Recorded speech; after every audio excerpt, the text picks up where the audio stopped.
राजस्थान में एकमात्र सचिन पायलट ऐसे नेता हैं जिनके साथ बिन बुलाया कारवां चलता है। और कल नरेश मीणा जैसे ही जेल से बाहर निकले, उसके बाद नरेश मीणा के साथ भी वो कारवां देखा गया। वो भीड़ को देखकर हर कोई हैरान था। एक महिला के साथ जिस तरीके से नरेश मीणा की तस्वीर वायरल हो रही है, बुजुर्ग महिला नरेश मीणा को अपने बेटे और पोते की तरह गले लगा रही है। नरेश मीणा के पास मोबाइल भी नहीं था, उन्होंने अपने परिवार से भी बातचीत नहीं की। सीधे वो समरावता जाते हैं, समरावता वासियों के बीच में जोरदार भाषण देते हैं, माननीय न्यायालय के आदेश की भी पालना करते हैं। उसके बाद जोधपुरिया देवधाम पहुंचते हैं और उसके बाद आज खाटू श्याम जी के लिए रवाना हो जाते हैं। जो तस्वीर है उस पर भी हम बातचीत करेंगे, किस तरीके से समरावता के अंदर महिला भावुक हो गई, खुशी के आंसू नरेश मीणा के पहुंचते ही छलकने लगे। अब नरेश मीणा ने समरावता को अपना दूसरा गांव मान लिया है। राजनीतिक सफर की एक नई शुरुआत भी नरेश मीणा की समरावता गांव से हुई है। नरेश मीणा पहले भी लोकप्रिय थे, लेकिन समरावता गांव ने जो उन्हें लोकप्रिय बनाया है, वो एहसान शायद नरेश मीणा कभी नहीं चुका पाएंगे। और नरेश मीणा के लिए चाहे उनके वकील फतेहराम मीणा हो या उनके समर्थक जिन्होंने लगातार नरेश मीणा की रिहाई के लिए संघर्ष किया है, वो एहसान भी नरेश मीणा के ऊपर हमेशा रहेगा। नरेश मीणा बदले बदले थे, नरेश मीणा के अंदर जोश था, लेकिन नरेश मीणा अब ये समझ चुके हैं कि जिस तरीके से भावावेश में आकर जो कदम पहले उठाए और जो भुगतना पड़ा, हर जो भी गुनाह हम करते हैं उस सजा मांगता है। और 8 महीने की सजा नरेश मीणा काट कर आए हैं, लेकिन आगे का नरेश मीणा का क्या प्लान है? समरावता के अंदर पहुंचे तो क्या हुआ, जोधपुरिया के अंदर पहुंचे तो क्या हुआ, और उसके बाद आज खाटू श्याम जी के जो हैं वो दर्शन करने के लिए गए हैं। आगे का नरेश मीणा को लेकर क्या प्लान है, विस्तार से आज राजस्थान डायरी के अंदर चर्चा करेंगे। नमस्कार, आप देख रहे हैं लोकमत हिंदी और मैं हूं आपके साथ महेंद्र मासूदा।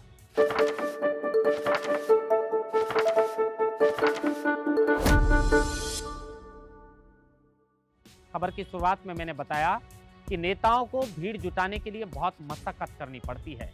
ऐसे सौभाग्यशाली नेता बहुत कम होते हैं जो बिना बुलाए उनके लिए लोग इंतजार करके पहले से ही पलक पावड़े बिछाकर खड़े हों स्वागत के लिए। ऐसा नसीब बहुत कम नेताओं को मिलता है, और ये राजस्थान में सबसे ज्यादा सचिन पायलट के साथ होता था। सोशल मीडिया पर एक पोस्ट चल जाती थी कि सचिन पायलट वहां पर आ रहे हैं, तो वहां पर ही लोगों का जुलूस और लोगों का कारवां जुटना शुरू हो जाता था। लेकिन अब कल जैसे ही टोंक जेल से नरेश मीणा बाहर निकले, और कल से लेकर आज तक यानी अभी तक जो भी कुछ हुआ है वो वही वैसा हो रहा है जैसा सचिन पायलट के साथ होता था। नरेश मीणा के इंतजार में टोंक जेल के बाहर भी लोग पहुंचे, जबकि नरेश मीणा के सोशल मीडिया अकाउंट से साफ तौर पर यह मना कर दिया था कि माननीय न्यायालय के आदेश की पालना अनुसार कोई भी टोंक जेल के बाहर नहीं पहुंचे। उसके बाद जैसे ही वो बाहर निकले, आप तस्वीरों में देख सकते हैं कि किस तरीके से सड़क पर जब नरेश मीणा का काफिला निकल रहा था, तो ऐसे लग रहा था कि बहुत बड़े कोई मंत्री का काफिला निकल रहा है, और लोग हाथों में फूल मालाएं लेकर नरेश मीणा के स्वागत के लिए खड़े थे। लेकिन माननीय न्यायालय के आदेश अनुसार नरेश मीणा ना तो माला पहन पाए, ना साफा पहन पाए, सिर्फ उनका अभिवादन स्वीकार करते हुए सीधे समरावता की ओर बढ़ते हैं। ये कमाया है नरेश मीणा ने 8 महीने में, और इस पूंजी को अगर तरीके से नरेश मीणा काम लेंगे तो शायद वो विधानसभा और लोकसभा तक पहुंच सकते हैं। क्योंकि जिस तरीके से नरेश मीणा की लोकप्रियता अचानक बढ़ी है इस समरावता वाले मामले के बाद, उसके बाद एक बड़ा कारवां जो मैंने बताया कि नरेश मीणा के साथ अपने आप चलने लगा। पहले इन्हें छोटा किरोड़ी कहा जाता था, लेकिन अब तो किरोड़ी मीणा से भी ज्यादा बड़ा काफिला नरेश मीणा के साथ जुटने लगा है। अब ये दूसरी तस्वीर आप देखिए, ये महिला, ये बुजुर्ग महिला है जो अपने बेटे और पोते की तरह गले लगाकर बड़ी भावुक नजर आ रही है। गांव के वो दृश्य हमने देखे जब नरेश मीणा वहां पर पहुंचे, तो उसके बाद गांव की महिला, गांव के छोटे छोटे बच्चे इस तरह खुश हो रहे थे। कुछ बच्चे तो कह रहे थे कि हमारे लिए तो भगवान है नरेश मीणा। बच्चे ज्यादा समझते नहीं है, लेकिन जिस तरह बच्चे ये बात बयां कर रहे थे, मतलब ये तो है कि समरावता गांव के लोगों के लिए नरेश मीणा की कितनी अहमियत है, और नरेश मीणा भी समरावता को अब अपना घर परिवार और गांव समझने लगे हैं। आने वाले समय में नरेश मीणा ने कहा कि मैं कुछ घंटे के लिए नहीं, दिन के लिए भी नहीं, कई दिनों के लिए आऊंगा, समरावता में रुकूंगा। फिलहाल तो मैं टोंक जेल से बाहर आया हूं, यहाँ पर सबसे पहले इस मिट्टी को चूमने के लिए आया हूं, यहाँ से सीधा जोधपुरिया देवधाम जाऊंगा, उसके बाद परिवार से मिलूंगा। और वैसा ही उन्होंने किया।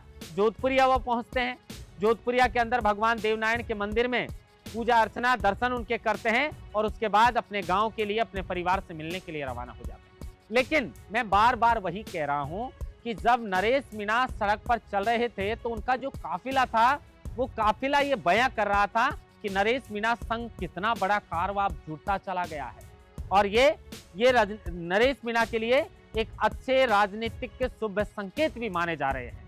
अब उसके बाद आज नरेश मीणा खाटू श्याम पहुंचे हैं। आगे को लेकर 25 तारीख जो हर महीने की है उनको नगर फोर्ट थाने में अपनी हाजिरी देनी होगी। अभिवादन और जिस तरीके से कोई जुलूस पर उनको जो है वो माननीय न्यायालय ने कहा है कि उस पर रोक रहेगी, लेकिन पत्रकारों को नरेश मीणा बुलाएंगे, उनके मन में जो भी सवाल हैं उनके सवालों के जवाब नरेश मीणा देंगे और आगे को लेकर जो भी रणनीति नरेश मीणा की होगी वो पल पल की अपडेट जो है अपने सोशल मीडिया अकाउंट के माध्यम से देते रहेंगे। लेकिन फिर मैं एक बार सारी तस्वीरों को एक बार दोहरा देता हूं कि गांव में नरेश मीणा पहुंचे तो बड़ा भावुक पल था।